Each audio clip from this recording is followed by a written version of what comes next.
네, 앞서 속보로 전해드렸는데요. 법원이 윤석열 전 대통령에 대해 김건희 여사 특별검사팀이 청구한 체포영장을 발부했습니다. 이 특검이 오늘 당장 윤 전 대통령에 대한 강제 구인을 시도할지도 관심이 쏠립니다.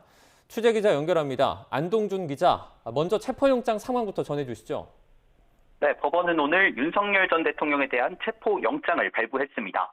이로써 김건희 특검팀은 윤 전 대통령을 강제로 구인해 조사할 법적 근거를 얻게 됐습니다. 다만 특검은 오늘 당장 강제 구인을 시도하지는 않을 것으로 보입니다.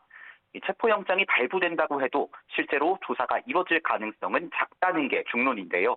앞서 내란 특검도 구속된 윤 전 대통령 조사를 위해 세 차례 인치를 지휘했지만 모두 실패했습니다. 윤 전 대통령을 특검에 인계하기 위해서는 교도관들이 윤 전 대통령을 끌어내야 하는데 당시 구치소 측은 물리력 행사에 대한 어려움을 호소하기도 했습니다. 다만 소환 조사가 불발된다면 내란 특검의 경우처럼 대면 조사 없이 바로 윤 전 대통령을 기소할 가능성도 점쳐집니다. 네, 그리고 오늘 명태균 씨 소환 조사도 이뤄지고 있죠.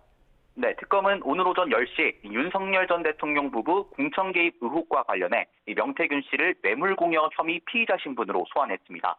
명 씨는 특검에 출석하면서 오늘과 내일 특검 조사에서 진실이 무엇인지 자신도 확인해보고 싶다고 밝혔습니다. 발언 직접 들어보겠습니다. 뭐 소명할 게 뭐 있습니까? 제가 살아왔던 8년을 다 제출했었는데 제가 거짓말할 게 있겠습니까? 정치 브로커로 알려진 명 씨는 공천 개입 의혹의 핵심 인물로 거론되는데요. 지난 2022년 20대 대통령 선거 당시 윤 전 대통령 부부가 명 씨로부터 무상으로 여론조사를 받은 대가로 같은 해 치러진 국회의원 보궐선거에 김영선 전 의원을 공천받도록 했다는 게 의혹의 핵심입니다. 앞서 윤 전 대통령이 명 씨와 통화해서 당시 공천관리위원장이었던 윤상현 의원에게 김 전 의원의 공천을 한 번 더 이야기하겠다는 취지의 녹취가 공개되며 논란이 일었습니다.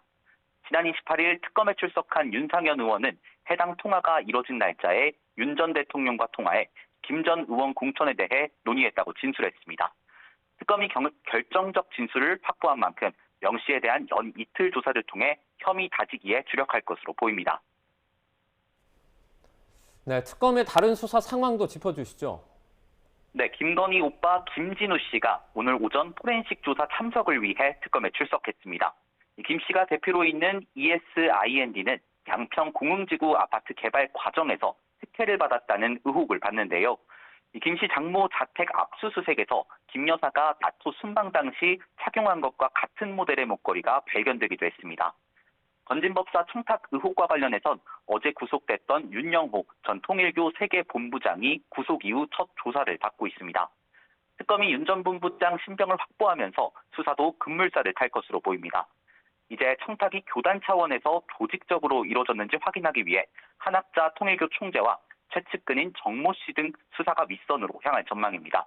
지금까지 김건희 특검 사무실에서 YTN 안동준입니다.